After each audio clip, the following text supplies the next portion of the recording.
welcome to the Postmodern Art Podcast, a podcast dedicated to giving artists who are wowing the world over the platform they deserve. I am your host, Nathan Ragland, and if you're listening to this the day that it drops, happy Indie Animation Day! Hopefully go out there, show support, show some love, spread the word about your indie animated projects. As for us, well, put on your gloves and put up your dukes as we prepare for one of the heavy hitters in the indie animation community today. Today's guest is Cassius Creed, a comic book artist turned animator, developing his comic book series, Sally Mountainpeak, into an indie animated series through the impressive use of the Dreams engine. This show is something that instantly grabbed my attention when I realized that Cassius was doing this completely in the Dreams engine, or at least mostly in the Dreams engine, as you'll hear him talking about. Regardless, it was impressive to see the work that he's been able to do with this software, and I knew I had to have him on at some point because, if you guys haven't had a chance to check out anything from Sally Mountainpeak before today, well, let me just say you guys are in for a really good surprise because it's impressive what Cash has been able to do, and I knew it was going to lead to a fantastic conversation that you were going to love.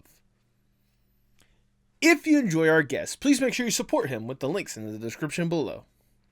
If you enjoy the podcast, make sure you like, share, subscribe, or follow whatever audio streaming platform you prefer. Leave 5 stars wherever you can. You know I see that stuff. You know it genuinely warms my heart. Speaking of subscribe, I know I have been pushing for us to get 2,500 subs by the end of the year. And I will be getting my first tattoo as designed and decided by you guys, the community. I realize as we inch closer to the end of the year, I don't think I'm going to be hitting that goal. So I made a compromise for you guys. If we can at least get to 2,000 subs by the end of this year, I will get my first tattoo as designed and decided by you, the audience. And we are so close to that goal. At the time that I'm recording, I believe I'm only 40 subs away. So if this is your first time listening to the podcast, or if you just keep coming back, I highly encourage that you subscribe to the podcast today. If you want to go a little above and beyond when it comes to supporting the podcast, may I recommend you check out the merch shop on fourthwall.com with that link in the description below. We have some fantastic merch as done by some amazing artists, especially the brand new logo that you see as designed by Roshan Galaxy. So if you want to look snazzy today, I highly recommend you check out that link today. But now, without further ado, please enjoy the Postmodern Art Podcast. Alright, Cassius, before we really get going, I must ask the icebreaker question of the podcast, if I may. Let's say you get to go to a desert island on your own accord. It's just you, alone with your thoughts. You get to kick back, relax, breathe. You can truly enjoy yourself for a little bit. With accommodations, you're not stranded on a random desert island. It's like a little personal B&B paradise away from society for a little bit. To make sure you don't go completely insane on this island, you can bring one piece of media or one piece of art with you to help whatever kind of headspace you want on this island. If given this opportunity, what would that one piece be? I would say that would have to be it'd have to be one of my art books. Ooh. Yeah. At least if I'm only able to bring one thing, at least a notepad, I'll figure out some way to draw on it on the island, I guess. But we can provide the amenities so you could draw on the island or whatnot. We're not gonna leave you empty-handed. Just here's a notebook. Good luck. Find a coconut and see if you can use the rind of it to draw.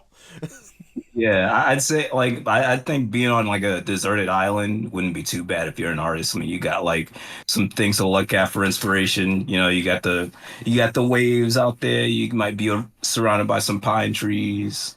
Some seagulls going by. I mean, something like that to inspire you. But yeah, I guess I'd bring something to keep my mind occupied, artistically and everything. So that's what I would bring. That's honestly a really smart way of looking at it, especially in out in nature, and especially in that scenario or whatnot. You got the amenities, but the beach is literally right there. You could sit there and just have the environment just kind of enrapture you in a new concept that you may want to draw out or whatnot. Right. But regardless, one of your art books, that is your answer. You're locking that in. Mm-hmm. Then if that's the case, I cannot think of a better way to start the Postmodern Art Podcast. Welcome, everyone. I am your host, Nathan Ragland. Feel free to like, share, subscribe, or follow whatever audio streaming platform you prefer. You would look fantastic in the merch that we have at the merch shop, fourthwall.com. Link to that is in the description below. And follow us on Blue Sky, Instagram, TikTok, and most social media platforms at PostmodArtPod for future updates and guest announcements, including today's guest. He is a comic book artist turned animator, developing his comic book series Sally Mountainpeak into the indie animated series through the impressive use of the Dreams Engine. Welcome to the podcast, Cassius Creed! I figured at least with the boxing motif, I gotta give it that proper introduction more than anything else. I got it. You nailed it. You nailed it. You got it. I appreciate that. How you doing today, Cassius? I'm doing good. I'm doing good. As great to hear. Also, I realized I didn't ask this before. I did pronounce your name right? It's Cassius Creed. Yeah. Okay. Cassius is my middle name, so I just implemented it into. Okay. Yeah, I was wondering if that was the case, or again going back to the boxing motif, if it's like inspired by Muhammad Ali's original name, as well as the Creed coming from Apollo Creed from the Rocky series. Like, I was curious about that right off the bat. So. Yeah, that's my dad was a boxer, so he gave me Cassius. So then I just might as well just implement it to my stuff. Well, that is impressive to hear, and honestly, it's a great. Once again, another good icebreaker, a great conversation starter, considering what we're going to be talking about, because the art that I've been able to see you produce or whatnot has been one of the ones that has kind of flown under the radar where it comes to the conversation of indie animation and such, but it's one of the ones that every time I see something new, I am always impressed with it. Like, just with visually how it looks, like the fluidity of it more than anything. I mean, the fact that you're doing this off of an engine that a lot of people may not consider using animation for in the first place. I cannot wait to delve into all that and then some. But before we talk about that, I want to go back just a little bit and learn more or less the origin story of Cassius. What got you interested in the arts and animation in the first place? I would say it was when I was in like second grade. Okay. I guess the earliest memories I have of like getting into art was there was a book fair we used to have like annually every year, and there were a bunch of books for us to like choose from that we could buy. And I remember this Nickelodeon How to Draw, the Nicktoon characters book, and they had next to those they had How to Draw the Spider-Man from 90s animated series, and then they had a Disney one too. It was like How to Draw Lilo and Stitch, or it was one of the movies that came out around early 2000s. And I looked at all three of those and I said, right now I know Spider-Man's gonna be hard to draw because he's got all the anatomy. I'm like 5 years old, so I looked at the Disney one and I said, I like Disney and I like Lilo and Stitch, but at the moment my favorite stuff to watch on there was Nickelodeon. So Yes.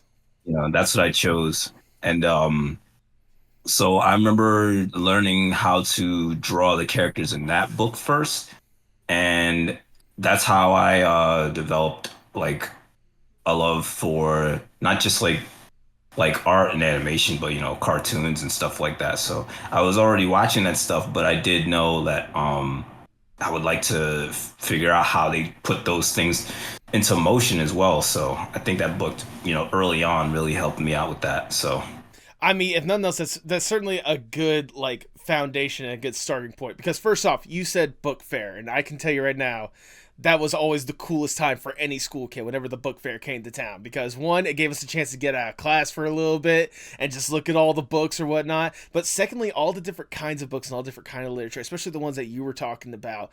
I mean, right. I can remember at the ones that I had growing up. I was always interested more in like the Captain Underpants and stuff like that. But even then, like the inspiration from some of those, because they did have like the little sections that was like basically kid drawing areas, or like hey, messing with animation with like the flipping the page thing or whatnot. Right. And especially when it comes to Nicktoons. I mean, once again, you spoke right to my heart, because I know I don't know how old you are relatively to me, but I feel like we're relatively at a decent age where we grew up with kind of the stuff like the SpongeBob, Danny Phantom, Fairly Odd Parents, stuff along the lines of that. Right. Yeah. All that stuff I grew up with. Like I was a kid in the early 2000s and watching all that stuff. really like inspired me to make my own stuff. Like the creators behind those shows, like Butch Hartman or Steven Hillenburg, like Yep. and that book that I was telling you about, they showed how they had their own style when they made their own characters. Like it seems like whenever you look at, like Butch Hartman's stuff with his characters, they have a little six in the ear. Yep. And that's how you could just that's I always looked at that like, oh, that's his signature. Like if someone has that six in their ear, that's from Butch Hartman, you know. And with Steven Hillenburg, his stuff is more rounder Yep. compared to like Butch Hartman stuff.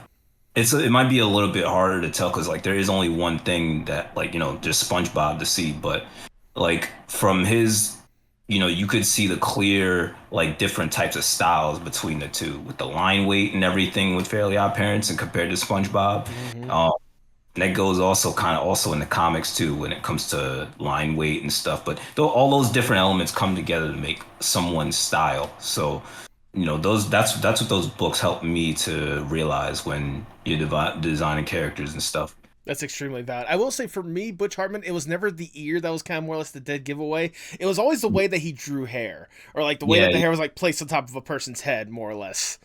right. That too.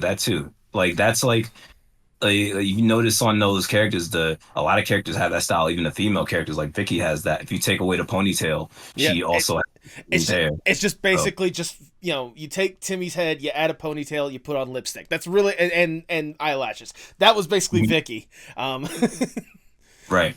It's all is like just his immediate style, what he's used to putting on those characters. Yeah, like the hair is a good thing. The if you they they also had like Jimmy Timmy Power Hour. I think Yes. what that did was it really like two different shows that are like complete opposites. One's magic, one's science. One does 2D and 3D, and you combine them together, it really highlights their differences in different styles. So that's why I think from Nickelodeon, that's why I appreciate it a lot is the different styles that you could see Yep. among the cartoons there. Especially when it came to those power hours, it was really cool to see like what exactly worked in 3D and how it Mhm. translated to 2D and vice versa. Like with how Timmy looked in 3D was kind of weird, but they made it work. And then all the 3D characters looking 2D, you could tell for some like they translated well, and for others it's like okay, it's kind of weird, but we can make it work. Right. I mean, look at Jimmy Mhm. alone. It was kind of weird how they had to like make the hair for him and with the big head on top. Um, Yeah. when did it go for you from like this love and appreciation inspiration from like the drawing books and such to a passion and truly wanting to make it your career? Like when did you realize that being in the arts and potentially animation was something you wanted to dedicate your life to?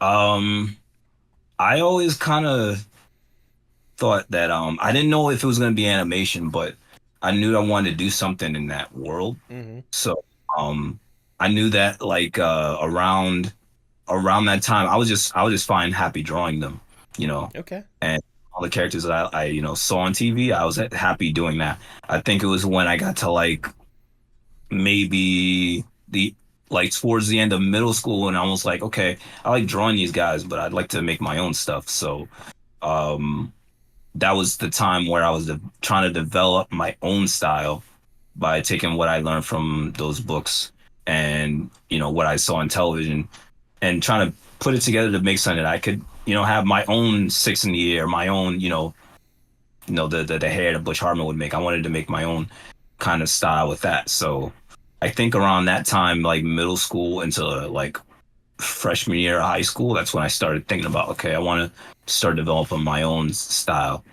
And then I would say around junior year, that's when I started making my own characters. Okay. I didn't immediately start making them because I was a little bit like, where do I start? Like I was drawing the same things that I was drawing from those books. It just looked like Butch Hartman stuff or, the other characters, the other characters that were in there. It Mm-hmm. took me a while to first get out of that and then develop my own thing.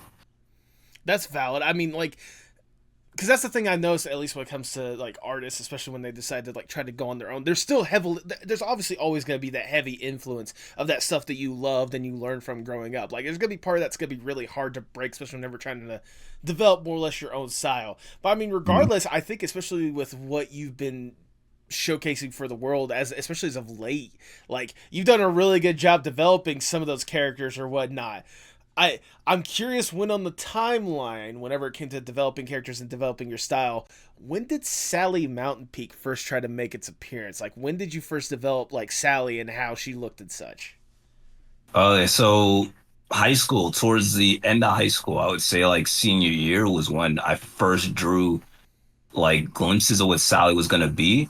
Okay. And like I think I moved towards the area of like Disney around that time because I did also grow up with a lot of the Disney Renaissance movies, and I liked the style that they had as well. I also wanted to implement that into my style. I was taking different things that I was looking at um and saying, okay, well, how can I take this? I like this and I like this. How can I put these two things together and make my own thing that sounds and looks unique? So when I drew Sally, I originally drew her as a mouse, Oh you know. wow. Okay. Yeah, so I drew her as a mouse, and then I drew three other characters, um, which actually developed into the characters that you see today. Mm-hmm. And some of them that I like still am developing to this day, but I haven't like revealed them as much just yet. Ooh. But yeah, I drew Sally first, and I drew three other characters. One of them was a variation of Miley, which is another character in the show, Mm-hmm. sister, and two other characters. One character was named Spinelli, and another character was named. It's been so long though. Yeah, I did I forgot the other one honestly because it's been so long. But I know that the other characters that I had was Sally, a variation of Miley, Spinelli. Spinelli was like the oldest out of them. But yeah, that's where Sally first came from, was from high school, like very early on. And Okay. then when I went into college, I had taken a class on making it was called Introduction to Visual Storytelling. And it was basically just making comics. Okay. And the reason I took that class was because I knew, okay, I knew I wanted to get into animation at some point with these. So let me take this class because it is about making comics. Maybe I can get better at doing storyboards. You know So that's a good mentality of looking at it right there. yeah. So when I took that class, I didn't want to walk out of it like, yeah, I'm gonna do comics now. It's just something that, I enjoyed doing at the time when I went into that class. And I actually got so much out of that class, like that it really helped me out when it came to developing the show later on. Okay, So okay.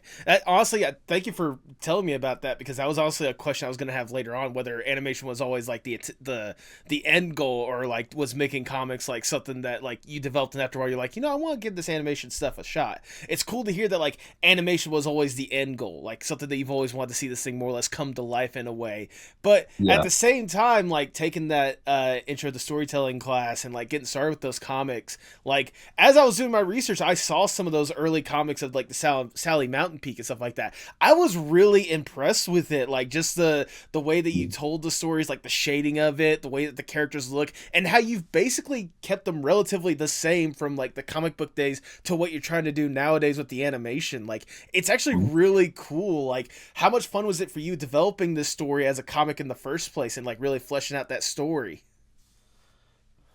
Well, at first it was very fun to do, but at first it was very hard to pull off because when the first thing the thing I went into it was I wanted to learn how to do storyboards with this. That was the mentality I had coming in. And then I was gonna take the class, and then that was going to be it. But the professor there, Robin Enrico, um, that was my he became my mentor after Okay. taking this class because um I ended up not I ended up passing the class, but I ended up getting a D in it. Oh. And it wasn't because it wasn't because I was not at that class. It wasn't because I was like slacking off. I was doing the work. It's just that I wasn't quick enough to actually make a book. We were supposed to make a book. Okay. We were supposed to make like an 8-page book, and we had about 4 or 5 months to do it. And I got to the penciling stage, I got to the inking stage, and I just wasn't fast enough to continue the inking stage because all this was new to me. I was just assuming we were just going to draw it all on paper and, the do the storyboards and then make like I didn't expect to go into different stages with it. Okay. And with that, like when I got that deal, was like I was really it kind of hurt me in my like because I have a lot of pride when it comes to like my work. So I didn't want to just walk away with that grade. So I asked my professor if there is there a way for me to retake this class because I know I don't need to, but I just I wanted to really like not just like I wanted to make the book to like prove that I could do it. Mm-hmm. Um, I didn't like the mentality I came into it was I just wanted to learn storyboards, but it kind of irked me that I walked out of that with like me being an artist that I had that grade. I just wanted to prove to myself I could do a lot better than that. Right. So I asked him if I could take it again. He told me I don't need to, but if I take it again, I'm gonna be taking the advanced level of that course, basically Introduction to Storytelling Part 2. Okay. And that's gonna be like for people that already made their books and already did what they needed to do to get it done. But I at that time remember I didn't make it yet. I didn't get to finish making that book. So I would be put in the next course of that class as if I had been an advanced level, like I already knew how to set these things up. So when I'm the first book that I had made, it was called I don't know if you seen it, but it was called A Mother Daughter Duo. Okay. And this is it right here, actually. Oh, you still got it. Oh, nice. So got it. It's See, over here. see how this Yeah, beauty looks.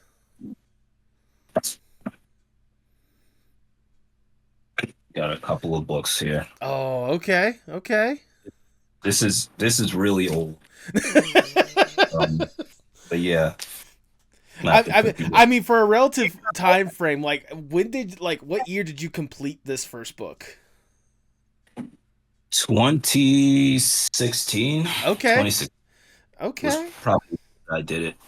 But if you can see, this is the earliest version of Sally. It's kind of flipped, but Okay. No, no. I mean, basically, I will say for us, it's not flipped, so we see it perfectly. It's just flipped for you, so we can see it perfectly as intended.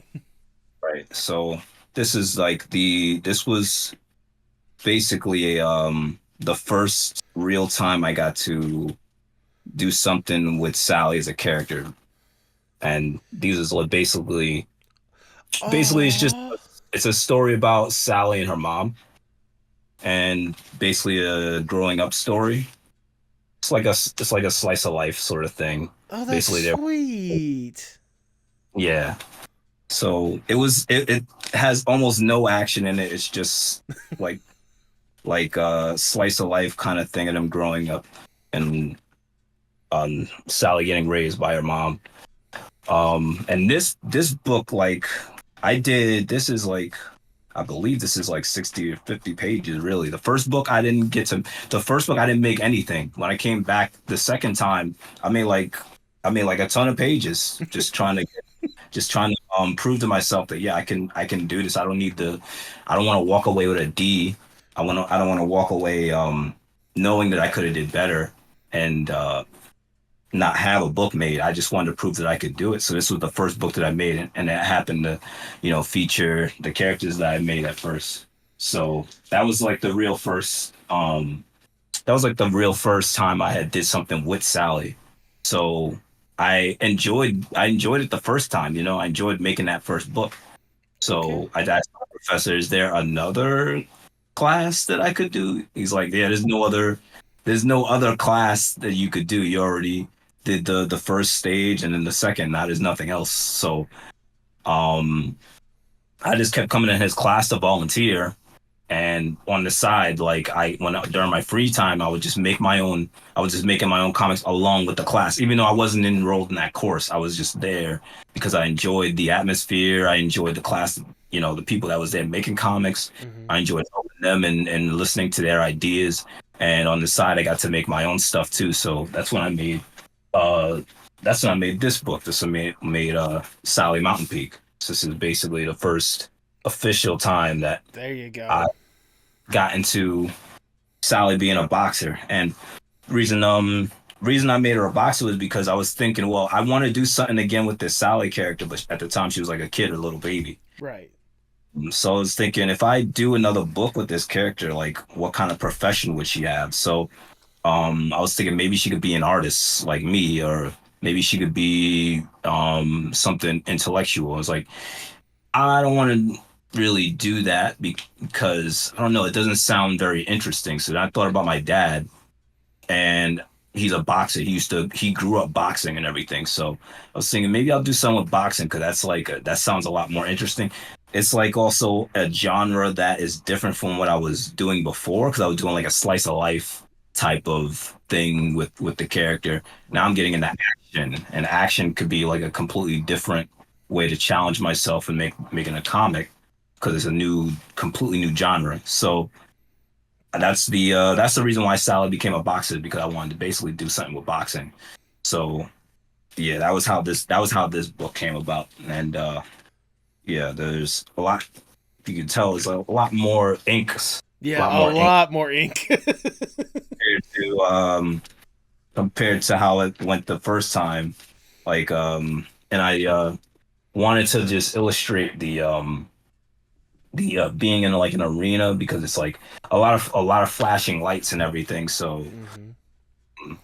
I and it's I was gonna say, like, just looking at this stuff already, like, especially the leap that you more or less went from the first book to this book already is impressive. Like, first off, the art style for both I absolutely love. It gives me that kind of like nostalgia, almost like a what's what I'm looking for, like an early, like you talk about like Renaissance Disney. Honestly, I was getting like an earlier Disney vibe, like a 30s, 40s, 50s Disney vibe, especially with like the slice of life one.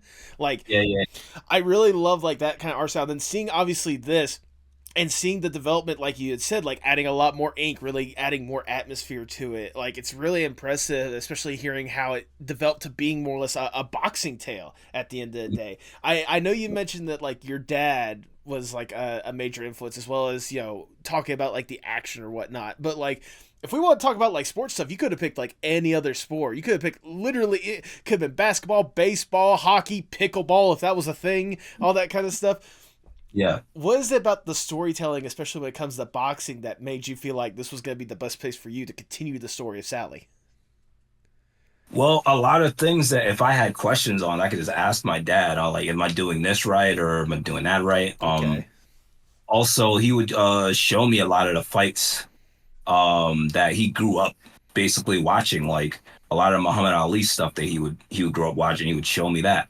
And even when he passed, like my dad talked about Muhammad Ali so much, like that when Muhammad Ali eventually passed, it was like I lost an uncle because even though we never met him or he was not like technically in the family, it just kind of felt like it because he talked about him so often. He had so many books on him, so many Sports Illustrated magazines on him, like anything my you had to ask about Muhammad Ali, my dad could answer. So he gave me Cassius Clay the name because that's his favorite boxer too. So Yep. um, I kind of felt like when it comes to the subject of boxing, like it's basically kind of in my family, So um, but when I was a kid watching it with him, to be honest, he was more excited about boxing than I was. Mm-hmm. But um, but the thing about me, taking it into animation and comics is that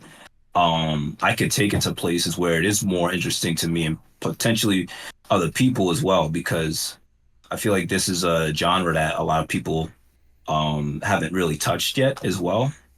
So you don't see a lot of boxing media and cartoons out there. So I feel like this is something I could tackle, a little bit Yeah. without too much, yeah.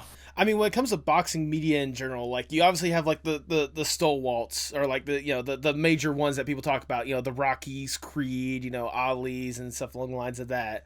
But like you said, like when it comes to like kind of different ways you could tell that story, there's still a lot of opportunities to tell it in a certain way.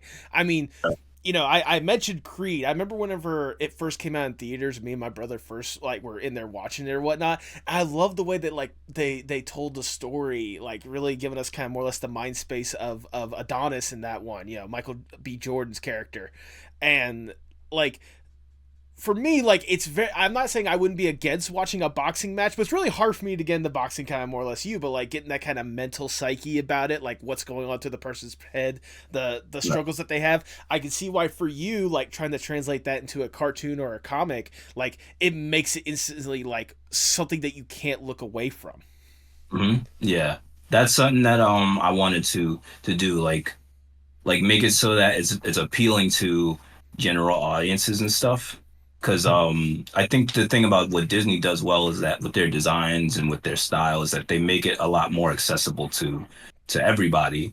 So implementing that style into my stuff, I feel like I hope I can do that for people, and entice them to my stuff.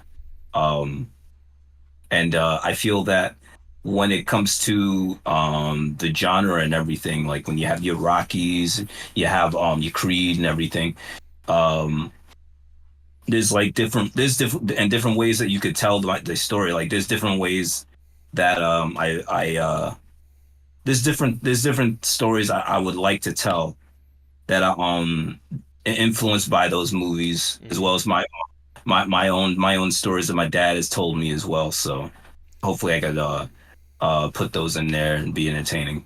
There you go. Also, I just have to ask this because you mentioned your dad a couple times. What was his record in boxing? Has he ever told you, or do you remember?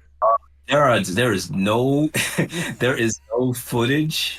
I only have a picture of him in his robe. And Oh, okay. like because this was like around like the 1960s, 70s. Okay. So like, it's not like how it is today where we got our phones and everything and we could record anything. Like Right, I right. back then to record stuff, I think you would need like some professional type of bulky cameras and stuff. So there's like not much footage of my dad boxing. He told me he went to the garden and everything when he fought. Oh. Yeah, so and he still has the newspaper clippings like on those things. So he told me he would tell me about how the times that he would have to show some of his friends how to counterpunch and everything. Okay. Um, but I don't have like a whole record. I don't think I've ever even asked him what his record was. I just took his I just took word for it. But yeah, there's a lot of stuff that that comes from, my dad that is in this as well. And I feel like boxing is basically just a part of my family, so I it's mean, kind of why that in there. that's really cool to hear how much of an influence he is, especially when it comes to the series. I mean, I know it is a boxing tale at the heart of it, or at least like on the surface is a major boxing tale. But like Right. to hear more or less like the influence that boxing has had on you, like growing up in that kind of environment, and obviously how you're really reinstitutionalizing it and really what's the word I'm looking for, really texture. Conceptualizing it for a general audience or whatnot is really impressive. And again, I know you've done like several comics when it comes to this stuff. Just for context, because I didn't see this or whatnot, how many Sally Mountainpeak comics have you made? So I made two so far. Okay. Really, it came at like a time where uh 2019 was when I basically made volume two. Okay. So volume two came out when um basically it's just some of the art here. It got a little bit more I got a little bit more controlled with the inking Okay. because now I'm like outside of the ring, but Yeah, this book came out around like 2019. It took me a while to get back into this because I was in school at the time and I had to focus on my other things. Obviously, But yep. yeah, but by the time I got back into this, took me a while, but I came back and I made another volume. But uh at the time I was selling both comics on uh 14th Street, Okay. Union Square, in this bookstore called Strands. So they had me set up in the indie section where you could buy my book, and the store would get like a certain percentage, and I get her certain percentage back. So that at least kept going for a couple of years until I made the second book. So for a while, I was in the indie section of that bookstore, was making a little bit of money from that. And then when I got up to volume two, I did the same thing until 2019 came around. And that's when I made the transition into Dreams after that. Yes. Yeah. First of all, I just gotta say that's really cool to hear that, even for your local, comic book store or whatnot, to have your thing, have your creative like legacy being on sale so that other people can absorb it and enjoy it or whatnot. That's cool. That's incredible to hear. And I'm so happy to hear that you had that opportunity. But you mentioning dreams, that's something that I definitely want to talk about, like more than anything else. Like obviously, animation was always going to be an end goal when it comes to Sally Mountainpeak and what you wanted to do. So how did you come across dreams, the dream engine or whatnot, and what made you realize, wait, I I can make animation with this. I can make Sally Mountainpeak. Like when did two and two connect? Okay, so 2019, Dreams came at like the perfect time actually, because 2019 was right when the pandemic happened. Like right before the pandemic happened, Right. 2020, the end of 2019 and the 2020 was when the pandemic had happened. So Right. Dreams came at a time where I couldn't go back to I couldn't go back and forth to the bookstores to sell my stuff, and nobody was going into the stores to buy anything. Mm-hmm. Everybody was basically shuttered indoors and didn't want to go outside anymore. So there wasn't like there wasn't much of a way for me to profit off of the comics in the store. So um it also came at a time where I was there was a lot of personal things that was going on that I had to that wasn't going too well, and being locked in didn't help at all. So Yeah, I imagine. Didn't help a lot of us. yeah, so like dreams, like one time I was just sitting on a PlayStation store and like, well, looking at stuff that I could just buy and play, since I just can't go anywhere. And I saw dreams up there, and one of my friends was talking about it, and they was talking about oh yeah, how it's like you can make your own games on there and stuff. And I was like, and that sounds interesting. It's something to do. Learn how to make games. It was something new to pick up and figure out. So I decided to just hop on there and see what that was all about. And so I realized that yeah, this is a very intuitive and pretty strong tool to not just make games but make animations, because by the time you got on there were people that already made stuff on there because they had early access. Right. So they had they had full-fledged movies up there, like that were just made like on the console. So that kind of like piqued my interest in that. I didn't immediately jump into making animations though. I Okay. thought like I should start making I should start learning how just about everything works first before I do that. So I started making games first because I knew like if I made games, that's what this was intended to do. So I'll get the know-how on how logic works, on how the music stuff works, on how um basically on how the animation works. So if I just tackled it from how they wanted me to do it first, I'll get a good idea on just about how everything works. Right. So that's what I decided to do first. I decided to make a game around Sally Mountain Peak first. Okay. And yeah, when the servers, I don't know it's been a while since I checked on the servers. I'm pretty sure my game is still up there, but yeah, the first thing that I did was I made a mini game called Heavy Bag Beatdown, and it's basically you hit the heavy bag once and it teleports to another spot, and you just have to hit it without missing. Okay. Like a little mini game of a high score thing. Um the idea is definitely not mine. I definitely saw the idea on like the App Store, and I'm like, oh, that looks like something that I could replicate in here. So I mean, to be I think fair, fair, what you did is just basically just whack a mobile with a heavy bag. I mean, exactly. So that was like the first. It took a while to figure out though, because there are a ton of tutorials on there.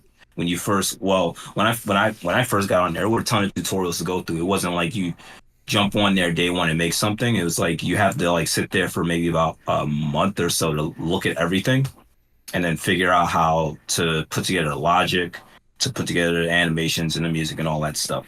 So it took me a while to make that first game, but once I did, I published it on the server, and it did pretty well. It did okay. There's some people that liked it. The character that was featured on there first was Geo Samito, the cat. okay, Um, yeah, so that's the character I used first. I used her first because I hadn't designed Sally and gotten her right yet. okay, I was still learning how to sculpt on there.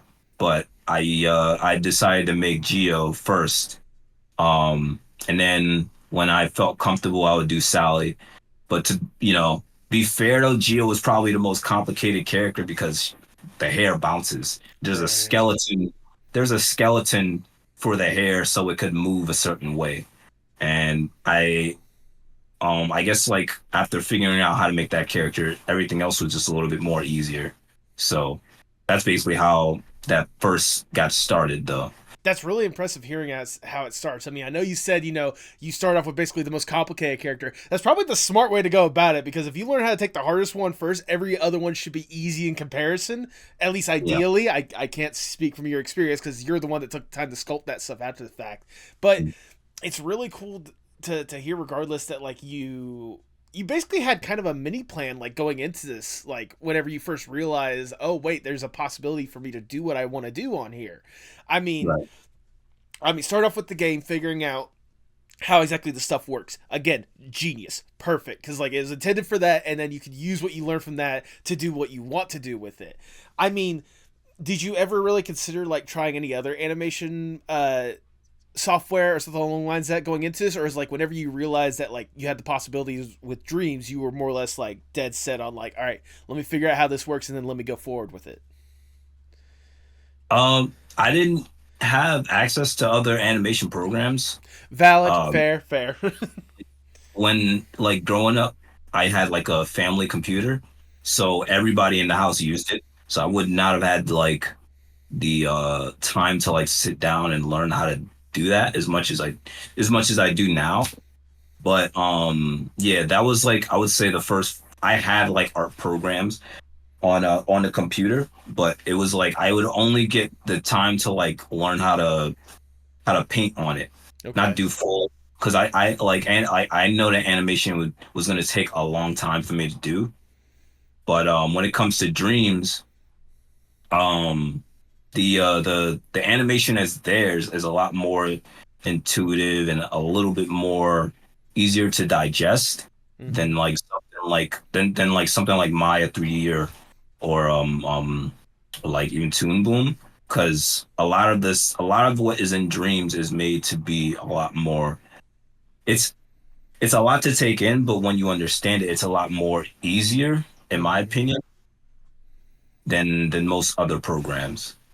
I mean, But I'll say I can completely understand when it comes to that. I mean, because like I said, it's a software invent like or at least it was a concept that was more or less developed in order to make games. So there's probably like a lot to learn when it comes to that, because it's not just like learning how to model and learning how they move, but like especially when it comes to the games aspect, like connecting certain actions or whatnot, or like detecting like hitboxes and all that certain aspect, like all sorts of different ideas that went into that once you try to like take away some of the stuff that you don't necessarily need because it's the animation, still a lot to take in. So I can understand, like, especially for you, really dedicating yourself and putting more time into this. Like, it's really impressive to hear like how you were able to really get to this point to where you're using it for a really cool looking show at the end of the day. Yeah. By the time I finished the game, the show, I decided the way I transitioned into it, like again, like as like the same way how I didn't transition into animation when it came to comics. Like I did comics like trying to go into it like, oh, I'm gonna do storyboards first. I'm gonna learn how to do this as a storyboard. Then I Right. did comics, right? So it was kind of the same thing here. Like I knew I wanted to do animation, but I knew like I should learn this other stuff first before I jump into it. So that I can have an easier time mastering this area that I want to know. So when it came to transitioning into doing like animation, I was like, okay, let me do cutscenes now for this game. So I was doing some cutscenes, but the way I was doing cutscenes was I made another game, but it was a fighting game. It was Okay. based in like a fight night game between the characters. And at this point, I had made Sally, I had made Miley, I had made Geo. Um, I had made a couple of characters because I needed a roster of characters to put together into a fighting game. And the at this point, I already knew how logic worked. I already knew how animation worked in Dreams. And when I put it together, the animation part, like I had down some things packed down, but um I need to make some like intros and outros and some knockdown animations and stuff like that, and then some cutscenes to put it all together. So that's how I slowly transitioned into animation with these characters is when I started doing the cutscenes and outros and intros and everything like that. So That is really, it's really cool and really innovative more than anything else, or at least like really intuitive. That's the word I'm looking for. Like thinking ahead, like, yeah, okay, I'm gonna make a fighting game. Well, they need intros. That's where you get to learn more of the animation aspect. Like I, that's something that I've, the more I'm hearing of your story, the more that I really love to appreciate that. Like you've always had that drive and determination to really get to animation. You're just basically learning all the other stuff so you can do the animation better. yeah. That's a really smart way of going about it. I can only Mm. imagine for you. You kind of mentioned it a little bit, but especially for a software like Dreams, it must be like both really cool, really intuitive, but also really challenging for you to really like learn the software and get to that point. What's been the biggest challenge for you since you've really started using Dreams when it comes to making Sally?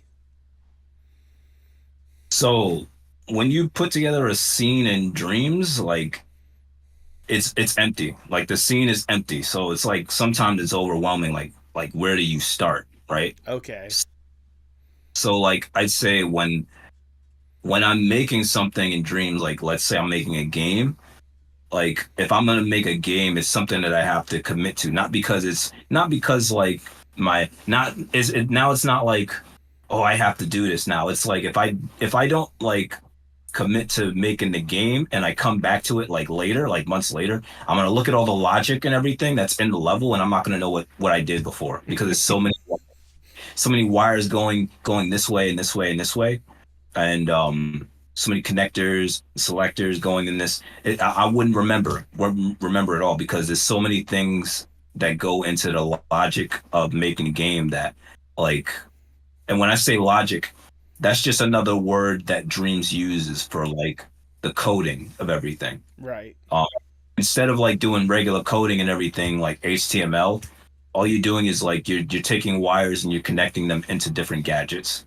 And you can organize all this stuff you can organize, but if you leave it for like at least for me, if I were to leave it for like a month or so, I'd come back and I wouldn't know what does what.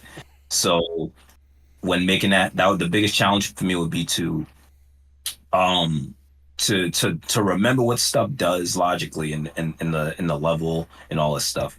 But when transitioning into animation, and doing that. It's a lot easier because you don't have to worry about all of that stuff, all the mechanical coding and stuff for hitboxes and for certain animations, you know. So it's a lot easier transition into animation than games.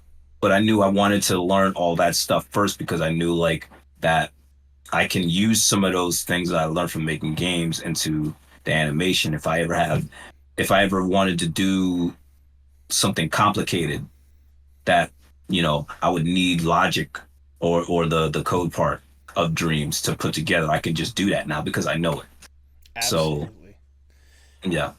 I mean, again, like, it honestly makes sense. It's kind of like, whenever, like, just with any sort of task, like, you leave it for just a second, then you come back to it. Like, you're putting together, you're putting together, like, Legos or something like that. And then you put it off to the side for, like, months. And then you come back, you see this half completed thing. You're like, wait, where's the box? What was I trying to do? What was I trying to put together with this thing? Like, Yeah. it makes sense with that kind of aspect of it. But hearing how well that learning this kind of stuff has helped out with the animation aspect, it makes me really excited to see the final product when it gets done. Because I can tell you right now, with every little bit that I've seen so far, what you've been able to accomplish, I cannot wait for the world to see Sally Mountainpeak. I know we kind of talked about like the origin and different aspects of it, but especially at this point in the video, if people have no idea what in the world we're talking about in the first place, how would you describe Sally Mountainpeak? Okay. So Sally Mountainpeak is a indie animation show. It's about boxing. Basically, it's boxing with superpowers. The gloves have different, superpower types of them. There's fire, there's lightning, and there's stone. And some of them change the characters into different power-ups. So this show is basically like a love letter to boxing and these characters basically just come from my experience on dreams and making comics and I'm putting basically everything into the show. Um it is being developed all on dreams. Yep. There's some aspects that I've had to take outside of dreams, like the music. I've made some music as well on dreams. That's another thing that you can learn on dreams. It teaches you how to make music as well. Oh, that's So cool. yeah, so I had to learn how to do some of the music and stuff on there as well. So I have some tracks from dreams, and I also have some tracks outside of dreams from some of the people that I've hired to make music.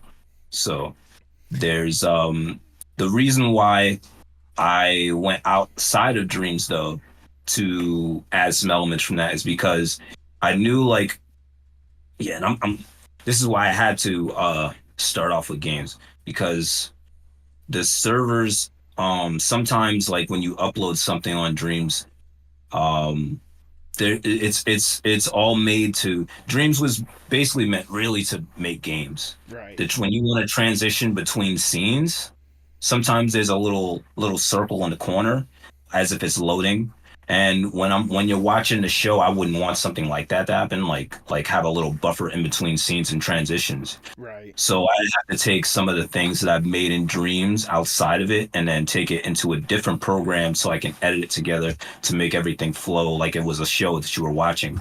When you're watching a show, it wouldn't buffer like a video game. But that's only because of the amount of logic you have within a scene. The more logic you have within a scene, the more transition time it's going to take to go into the next scene. So that's something I wanted to avoid. So that's why I decided to premiere it on YouTube and not on the server because I also worked on another animated project before jumping into Sally Mountain Peak. Um, it was called Tale of the Little Ninjas, Oh. and it was basically an action show made entirely on dreams and in dreams. Mm-hmm. But I wanted to get that experience first of working on a show before I jumped into making my own as well. So it's like so that I know what it's like to put that together first. I mean, honestly, that makes sense. Like the process of like working on this stuff to get this point. Regardless, like hearing exactly like the love letter of boxing that Sally Mountainpeak is looking to be. Like it's something that I have been excited for ever since I've seen like the first little teasers that you posted of the animation stuff like that. Um, I will say I love the idea of like this isn't just your right standard boxing. This is basically advanced boxing with all the different kind of boxing gloves and stuff that's involved. With which I'll tell you right now, like if your dad had any of like the elemental boxing gloves that you're talking about, he could have easily defeated Muhammad Ali. I'm just saying, like he could have looked at his mentor and be like, "Who's the greatest of all time Yeah, yeah. That it just goes back to what I said about when I was younger, how my dad enjoyed watching it more than I did. Yep. So I wanted to add those elements that like I would like to see that would be pretty cool. A lot of those come from influences of like Dragon Ball Z Right. or Steven Universe. You know, a lot of those things, like a lot of things that I like and grew up watching, I tried to put into Sally Mountain Peak and like, but also kind of make it my own, like mold it into something that it could be like my own signature and everything. So, um, yeah, that's just when it comes to those adding those elements in there, it's just something I'd like to see is in my own, you know, if I was watching it on television, you know. I mean, that's honestly makes a lot of sense. It makes me think of what's that new like wrestling cartoon that just premiered, Invincible Fight Girl or whatnot. Like, Yeah. that looks like it could have like some of the elements of that. Though again, it's in the wrestling standpoint, not the boxing standpoint. But still, like, it's really cool to know that like that love and influence of those like animes and such, as well as the boxing, this wonderful weird little marriage that you have between the two, especially with like the unique characters that you've developed for this series. I mean, I talked about Sally, and you've mentioned a whole bunch of other basically the roster of different characters. That's the thing that I think I love more than anything else. Like on, I should say, on top of the fact that you're developing this thing in dreams, which is really cool, the amount of characters and the unique looks of each and every single character has been absolutely outstanding, and I cannot get enough of every like new one that we get to see. Like, how much time have you more or less dedicated into designing these characters, as well as finding a way to translate it from the comics into this 3D realm?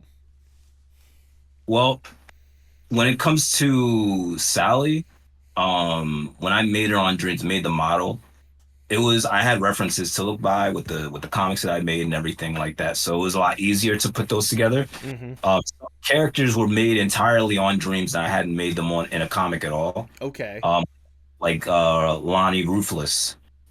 She came from the comics, but there's like different forms of her that I had to develop on Dreams.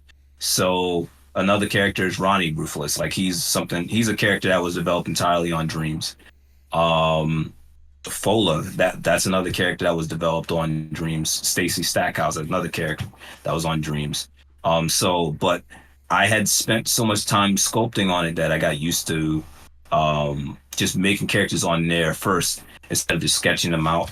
I'm a lot more comfortable now just modeling the characters on Dreams, and I used to draw them out first. Like Louis was a character I drew out first. Okay. But and then I made him in Dreams. But I got more comfortable just sculpting those characters out first. Um, it's like there's different things on Dreams that you can do, like sculpting, modeling, and animating and all this stuff. It's like different elements that I'm glad that I wanted to do the game design stuff first, because all those elements go into the game design stuff. And like if you were to focus on like maybe just making music, you would just know how to do the music stuff. But Right. or animation, you know, you could just make the models of the characters. But um, making a game means you gotta know more than one thing to put those things together. So Absolutely. I mean, I was gonna say like Yeah, I can certainly tell that you know you've definitely taken the time to really get that modeling down, especially with how you did like the thumbnail for this episode or whatnot. I'm not joking when I say I was genuinely impressed to see myself in that 3D. I know exactly what you're gonna do. I didn't know if you were gonna go like 2D draw or if you were gonna go into dreams and sculpt me or whatnot. But I love the way that you translated me into the digital realm like that, and I love that model that you made. It was so cool. Yeah, Um, I'm glad you like it because I this is like probably that's probably the first time I've made like a human model in that style because most of the characters there are like animals. okay. Um, so and the reason why most of them are animals because I'm like the different fighting styles that they have. There's a reason why I have Stacy fighting the way that she does, all like agile and acrobatic. Because like if you look at a squirrel, they're always in a tree, they're jumping between them and everything, so they're very agile. Or Right. someone like Gio Submito, sometimes she'll get on all fours, and charge at you like a cat will. So I think like adding in those. It's not like the animal. It's not like everyone's an animal for no reason. It's like implementing the things that make them those kind of characters and implementing it into their fighting style is something that I find interesting to do. So, um, that's like just something that I wanted to make sure I implemented into the show. Um, but the characters themselves, I'm excited to actually explore their story, Mm-hmm. um, and how I've written them, especially the Ruthless family, like Lonnie Ruthless and her son Ronnie, and the relationship they'll have with Sally. Um, but yeah, that's what I'm looking forward to doing. I mean, I can only imagine with especially the like I said the roster of characters and like especially like you said the way that you more or less developed them, like the way that you've taken in consideration like how they are in nature and how their boxing styles would like match up in comparison.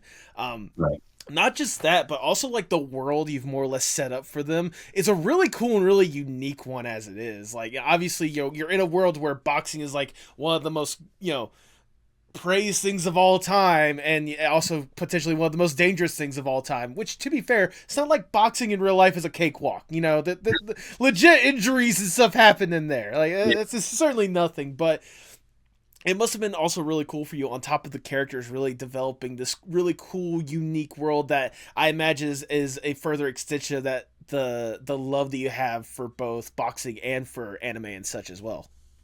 Mhm. Yeah. That like the characters in the world that I'm developing, it's in its early stages, like, but as I'm developing everything, um the I don't know how much I could say, like, because I don't want to. Right. I understand. I'm not saying you have to reveal everything, but I can only imagine like I can imagine that like there are so many different elements, especially when it comes to the not just the characters but the world itself that you must be excited really to show people like just how devoted people are to boxing or like just how the environment itself really affects these people and like it leaves a lot for especially the audience to be wondering like what exactly out there in the world, what is out there in this world, how powerful the people are in this world and such, how how dangerous is it for me if I was to live in this world just to go out and get groceries, something as simple as that. Well, what I could say is, for the world, it's not like because it's not like super dangerous in this world. There Right. are rules. There are rules that the characters can and can't do within the Fighters Association. Okay. So it's not like it's not dangerous to walk around on the street. Is what I will say. Okay. Because Okay. in the pilot, I do explain some of the rules of what you can and can't do. But I'll save that for when it actually comes out. Right. Um, Right. I mean, I can only but imagine. Oh, sorry. No, sorry. You go ahead. what I can say about the characters is Sally herself. Like I the kind of character I wanted Sally to be is there's always the shonen character that's I want to be the very best that there ever was, Yep. or I want to be the strongest in this industry, or I want to be the very best. And the way I've written Sally is she's not really like that. Sally really wants what's best for the people that are around her, like her family, like her sister, like Ronnie. She really wants to help bring up the best in other people. Um, there's animations on my Twitter that you've seen or probably seen, like the little intro of Sally as a kid running, and like she's getting bullied by Gio, and that's what motivates her to become a boxer.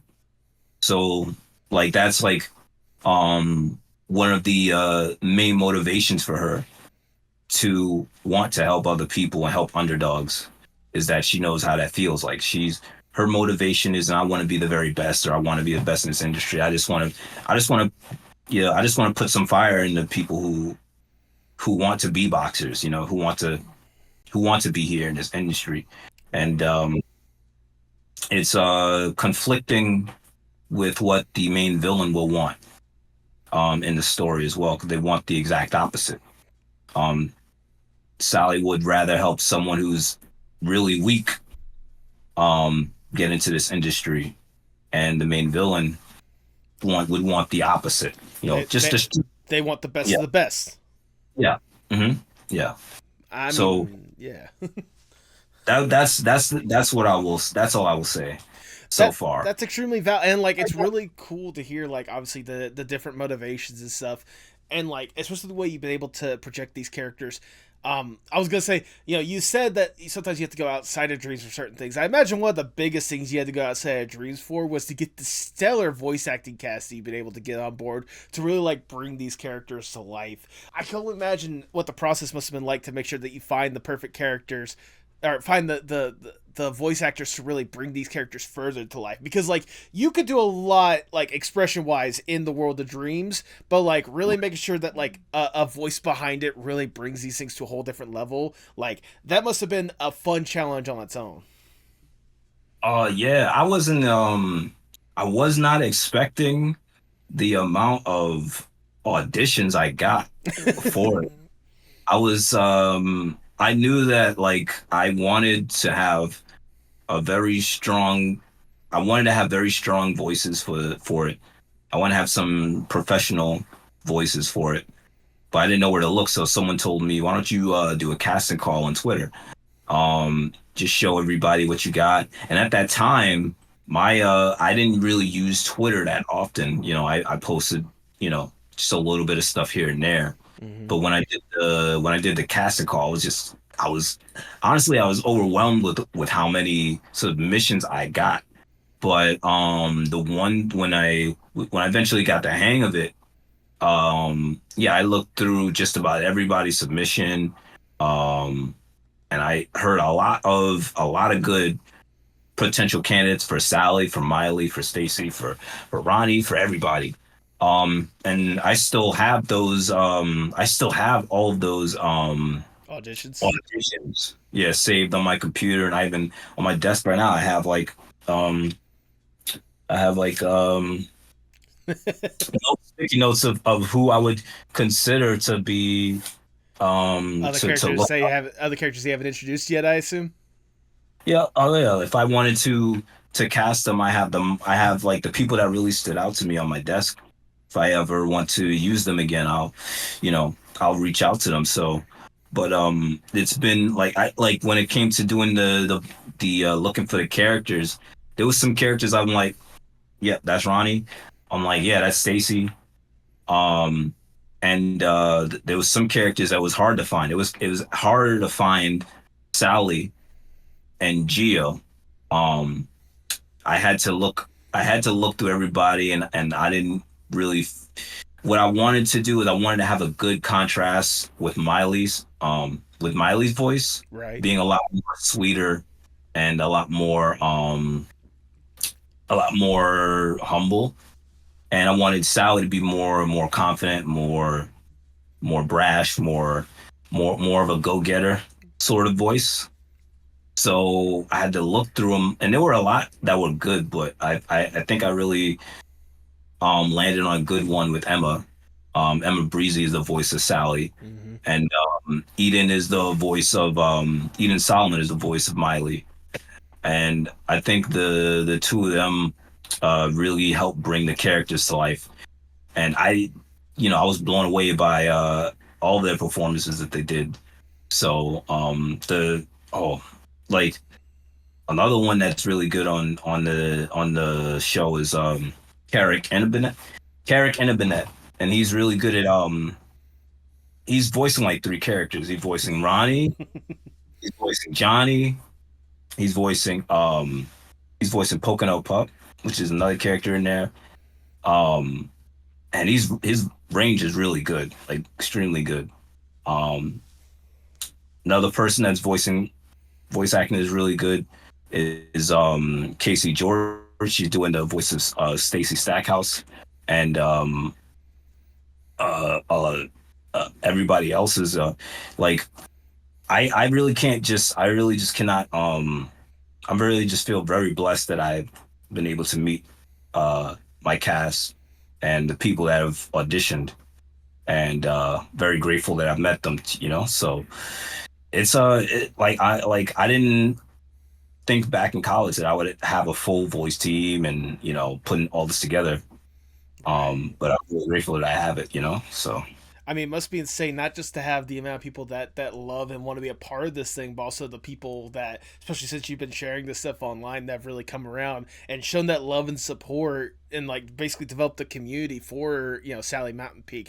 I can only imagine how surreal it must be for you to realize there are people out there, such as myself, that's excited to see this thing and see where you're gonna be able to take this thing. right. I'm very excited to bring this to people. Um, a lot of a lot of what I'm doing on this project has been a lot of trial and error Right. because and it was like that for making comics. It was like that for when I was making a game. Um, so I knew what I was like asking myself of if I'm gonna make an indie show, like I know like the that it's gonna take a large amount of work. It's gonna take a large amount of patience and a lot of time. Man, I think the thing that I had to learn the most about making this show was time management because like when I was going to college, before I even went to college, I got invited to go to SVA, which is School of Visual Arts in Manhattan, Right. and I took a little animation course there. And when I walked through the hall, I saw like all the students, like some of the students were like sitting on the windowsill sleeping because they had spent all night doing animation, just like sitting up there and doing it. And I was like, I said like, all right, if I'm gonna do animation, I got to be prepared to be like that. I got to be prepared to be up all night and just be ready to maybe be exhausted some days. Um, but as I'm here now making my show, I realize that I really can't do that. Like uh I can't exactly stay up all night and do that. And I even though I would want to, um, my job and everything that comes around with that, I like conflicts with that. But that's one of the things I've had to learn early on is that I had to manage my time well. Like it's not about oh I don't have the time to do this. It's like I don't have the time to waste. When I come home to do my animations, all the time that I have is important because there's some days where I'll only be able to get like maybe 5 seconds done or 10 seconds done. But it all adds up eventually once you put it all together though. So um that's basically that the process of that I'm figuring out. Yeah, I I'm mean, in the oh, yeah. sorry. I was gonna say, I Yeah, imagine for you, it's this whole entire thing. Obviously, from the start, has always been a learning experience. Especially the more you get to work on this project, learning more about like the limits of you, the limits of the software that you're using, the limits of people's time and management, and all this other kind of stuff. Like, obviously, that it's good to find those boundaries and learn to work with them and around them and through them. right, right, right. Um, Um, oh, sorry, you go ahead.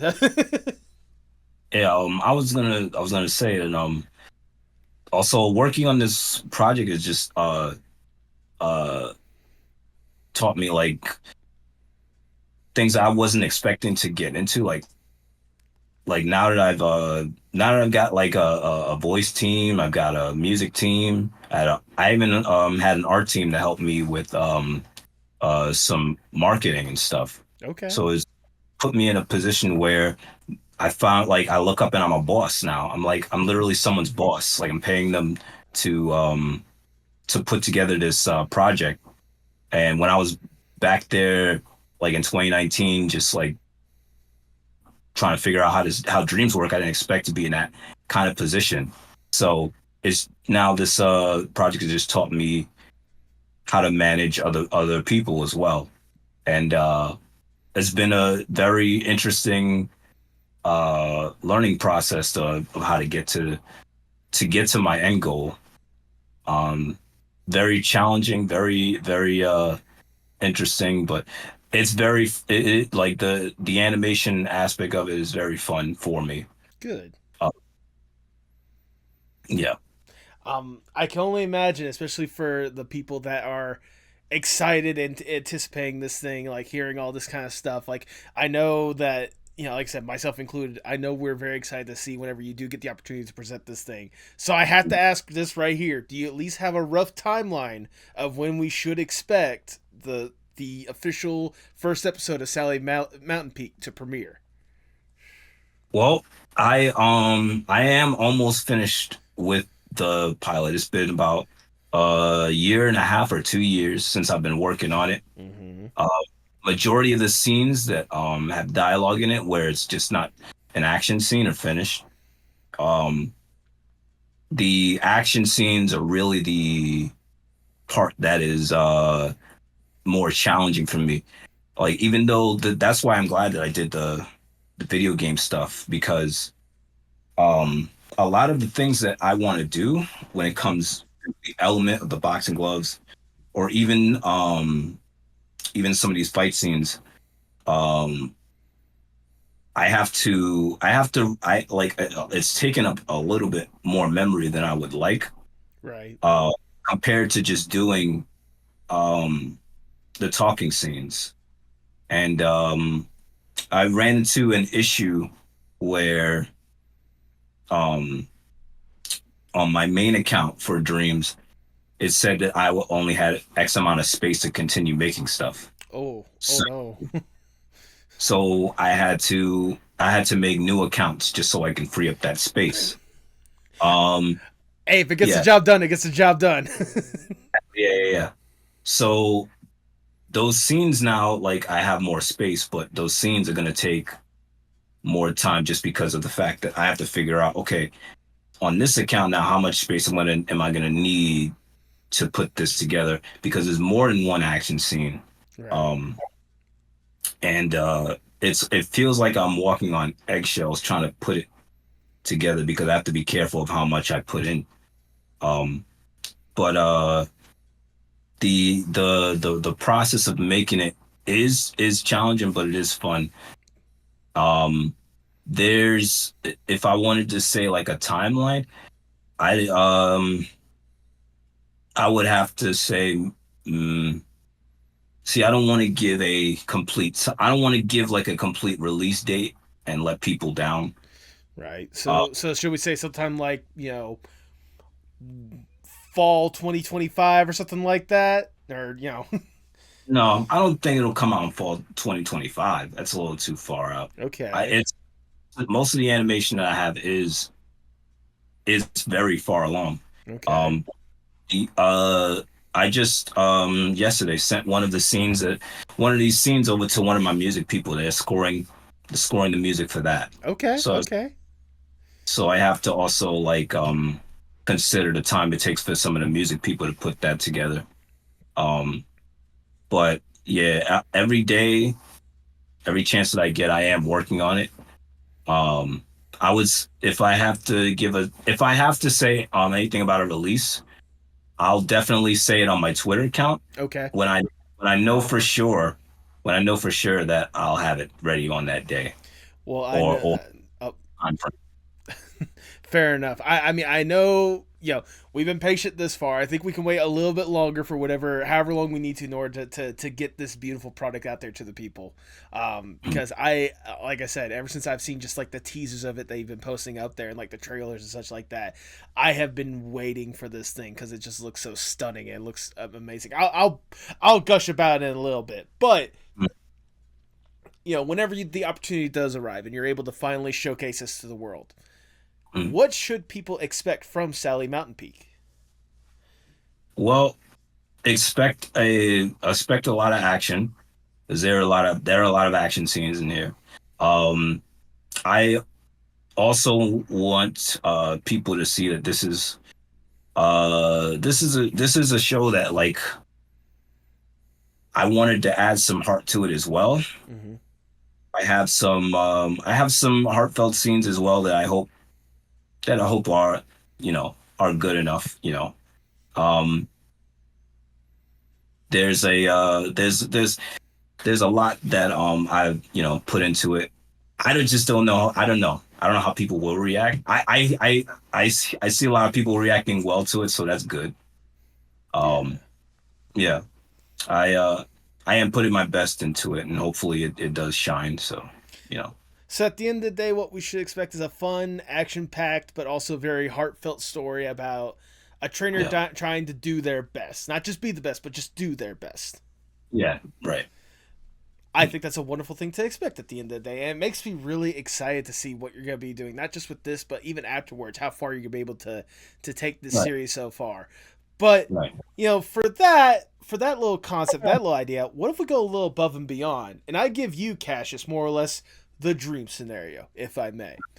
Let's say I am Big Shot Mr. Moneybags. I come up to you and I'm like, look, Cassius, we've seen what you've been able to produce. We've seen the little teasers. We know there's something here. We know there's a potential for something incredible here. You just need a little extra push, a little extra platform to get you to that point. We have access to everyone and anyone in whatever industry possible, and more money there should be possible. We really should be compensating the artists, especially the animators right now. They're currently trying to get a better contract, healthcare and all stuff like that. Hashtag stand with animation. But we'll focus on them in a little bit. We promise we will. Right now, we are focusing on you and you alone. If given this opportunity, what would be the dream Cassius Creed project? Um, I'd say a movie. Try to Okay. like feature length movie. If I like if they throwing money, like grab like as many animators as I can Yep. to help me out with that, you know. Um, definitely want to would you know if it ain't like boxing related, like something maybe horror related too. I always Ooh. in the back of my head with horror too. Specifically vampires. Vampires was like it's the when I was a kid, vampires were the only monster that made me afraid. Okay. Uh, like it's the only monster that like you don't know it's a monster until it shows its fangs and it's too late. So or Okay. it just bites you on the neck. But like yeah, Sally Mountain Peak movie or something with horror. That's something that I would do. That would be that would be really cool. I'm just thinking, can you imagine like a Sally Mountainpeak like horror special, something like that? Like she's going into the ring thinking she's boxing someone normal, but then all of a sudden it's like a vampire with like super mutant powers for some reason, like trying to not just win the match, but also like have Sally be like one of the turn her into a vampire and like have them like that would be like both fun but also scary on its own. Um, You know, what's funny is like for like Halloween, I did like a little a like group photo of all the characters in like Halloween costumes, and mhm. I've like had Sally as a vampire twice, and it's like Yeah, like and it looks like to me like the vampire is like my always been my favorite monster, so I guess that's why I gave Sally that, you know. Okay. But that's yeah. I was gonna say, like, if you have not had the opportunity, it's funny you mentioned vampires because a couple weeks ago I had a guest of mine who made a vampire based comic book called Blood of the Taken as part of John Carpenter's Night Terrors or whatnot. This is by Sean Mandrake. Sean, this is my validation that I did get the book like I said I would. Absolutely gorgeous like animation or art and such. Like I highly recommend for anyone to get this thing. But I mean like just the vampire in general, like it's always a good unique design. That's why they're always like coming back and such. I mean that's why we're getting a new Nosferatu movie after like so many years and such. So yeah, no, I think it would be really cool. It'd be really interesting to see how you could take that like the horror Mm, genre and like the vampires and such and add your own little like twist to it. right. But sadly, we need to get down from the dream scenario. We gotta get back to reality, and I'll ask the ever so generic question: where do you hope to see yourself in say 5 to 10 years from now? Um 5 to 10 years just still doing this, you know? Like Okay. I still like if I have like Sally Mountain Peak episodes like a good amount of them, that's good enough. That's be good enough for me because I know like even though this has been a learning curve, like I've enjoyed basically putting it together. And maybe if I have other ideas down the line as well, I could do other stuff. I do think that the indie scene is very interesting to look at while I'm going through this because I didn't even really know about the indie scene or indie animation scene when I first started because I was just trying to make some stuff on Dreams. But Right. when I started getting into like casting my voice team and figuring out how to put this together was when I found out about the indie scene like Murder Drones or Glitch or Has Been Hotel. That's when I found out about all that stuff. So just being a part of that, even if it's a small part, is pretty interesting. You know, pretty cool to be a part of. You Yeah. know. It's really cool to see how this like indie animation scene has really like grown and flourished more than anything else. I mean, obviously we're recording this episode. This episode is going to be coming out on Indie Animation Day. You know, that to be a part of that, like you say you're a small part of it, but again, like the fact that you've been able to garner a good sized audience to really love and appreciate this thing and want to see this thing out there.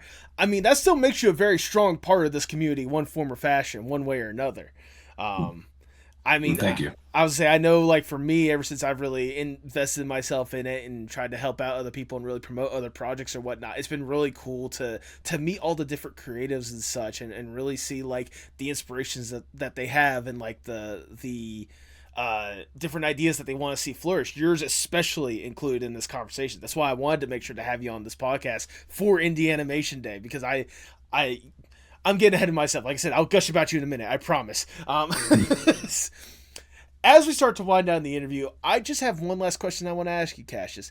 Obviously, you're deeply entrenched in art. You tell me all the way back in second grade with that, how to draw Nicktoons book and such, and here you are now developing your own indie animated series. How important is art, not just for you, but for the world as a whole? For me, I mean, it's my identity. You know, I can't really imagine myself doing anything else but art. You know, Mm-hmm. my my aunts made me want to wanted me to do piano and stuff, like do music, like Okay. earlier. I mean, I learned how to play the piano, but like right next to in that same school, it was called Harlem School of the Arts, and Okay. I learned how to, read music and play piano. But right next to that was an animation class, and I wanted to take that too. So, but I don't think I can really imagine myself not doing art, and it's very important to me. So, you know, Well, there you go. That is a great insight to it more than anything else. hmm, Um, Cassius, that is all the questions I have for you. I've already showered you with a whole bunch of praise, but now I'm finally getting the opportunity to shower you with more because it's my podcast. I do whatever I want.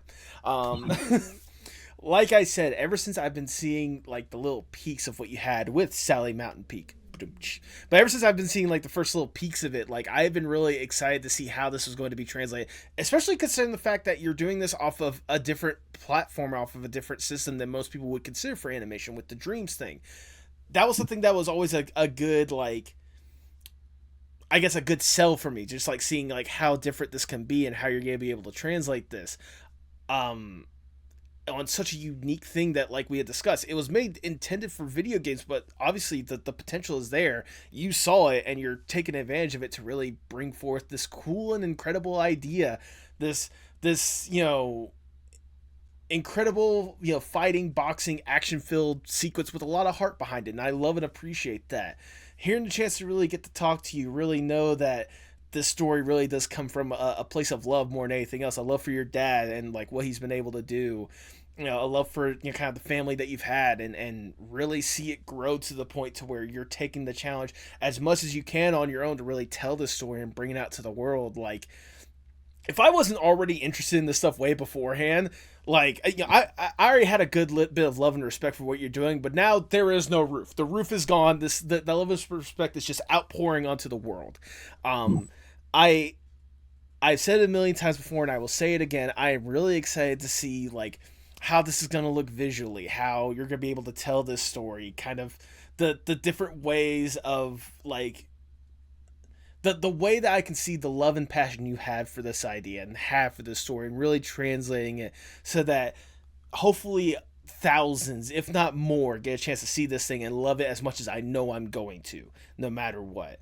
The long and the short of it is, Cassius, is thank you so much. Thank you for taking the time to really put out this incredible story. Thank you for taking the time to go through this journey that you kind of knew that you had to in order to learn all this stuff to really get to that end goal, that drive and determination like I talked about, because I can tell that it's there, and that's why I know whatever's going to happen with Sally Mountainpeak, whether it's just the pilot episode or whatever it is, way past down the line, it's going to be some of the top-notch, high-quality, most enjoyable animation that's going to be out there, and I will love every single second of it.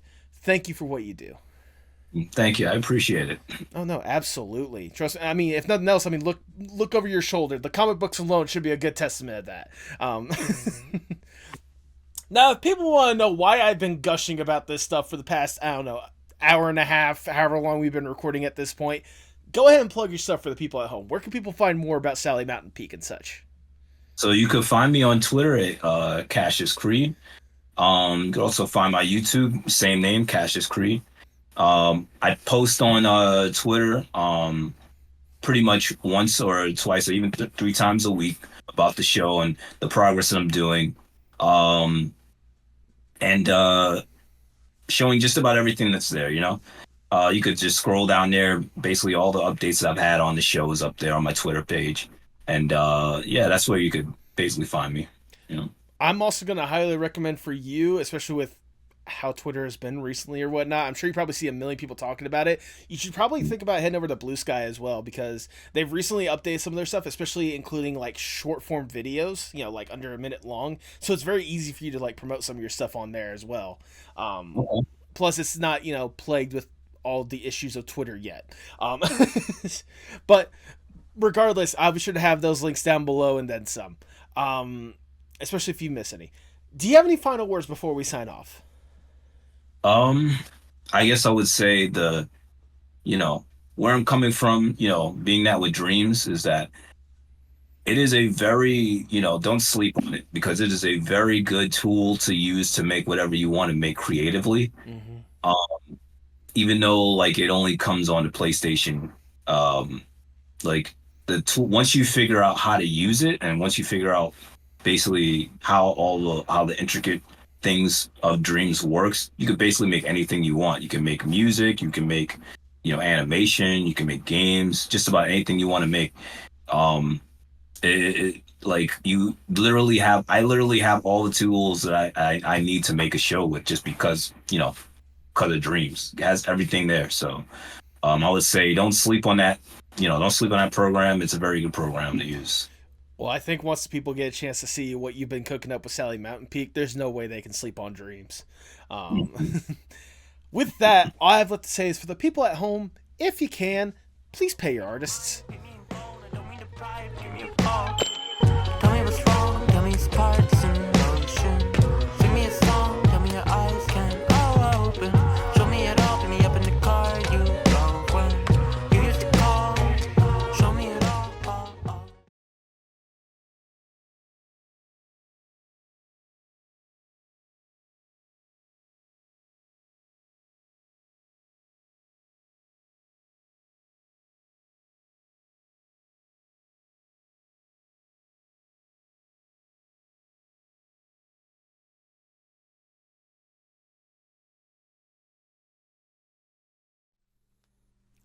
thank you so much for sticking around to the end. If this is your first time listening, I greatly do appreciate it.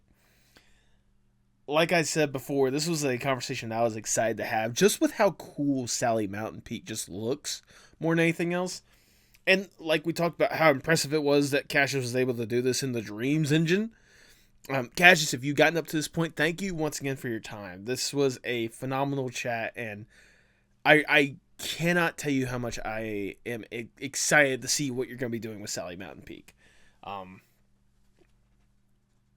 It's stuff like that makes me excited for Indie Animation Day, especially with how chaotic everything else has been right now.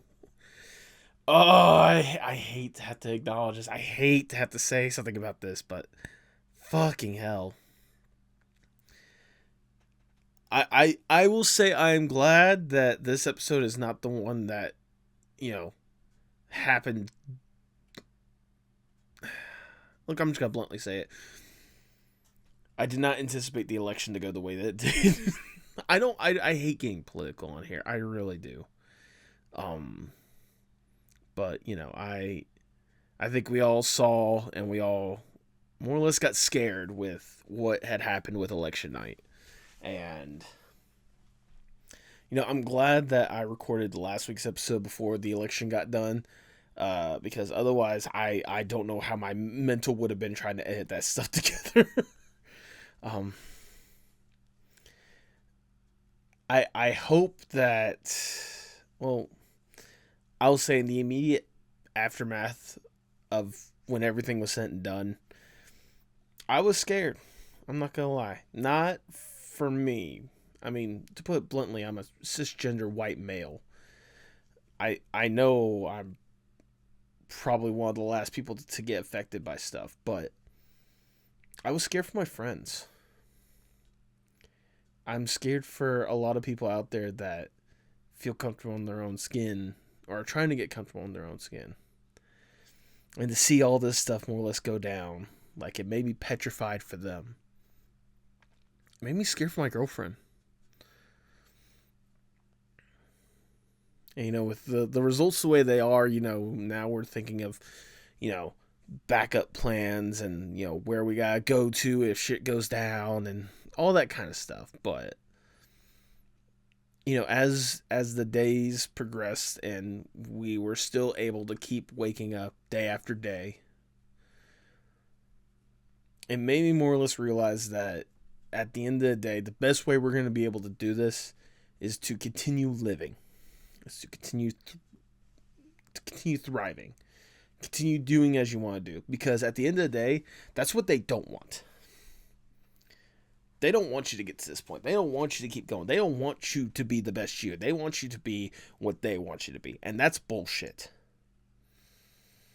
Especially in today's society, to where freaking greed is bullshit. Advertising all the 200 different ways that are just absolutely atrocious. All the crimes, all the I can't even think straight when I'm talking about this stuff. This is why I hate being political. But at the end of the day,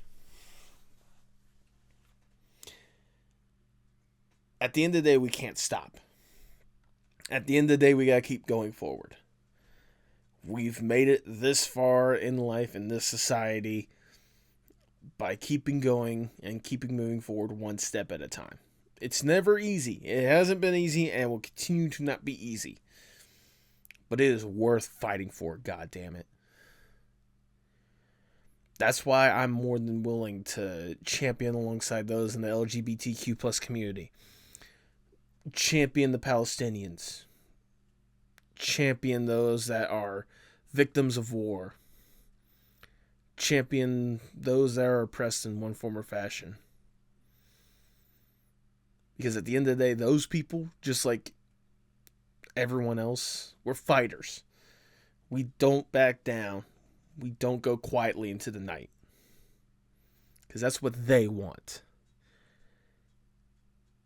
And do you really want them to fucking win? Let's be honest with ourselves. Like, do you really fucking want those decrepit old bastards to win? No. I certainly don't. There are so many incredible people that are disadvantaged in life in one form or fashion just because of who they are. Nothing that they can control. And to everyone out there that's like that, I applaud you. I salute you.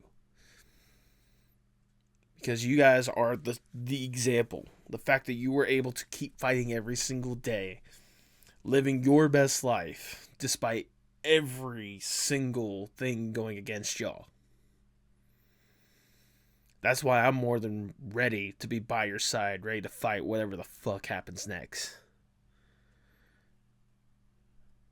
You deserve every right in the world to live. You deserve every right in the world, not just to live, not just to survive, but to thrive. You're all fantastic people. Do not lose sight of that. Keep being you, because there is only one of you. And by God, you are fucking amazing.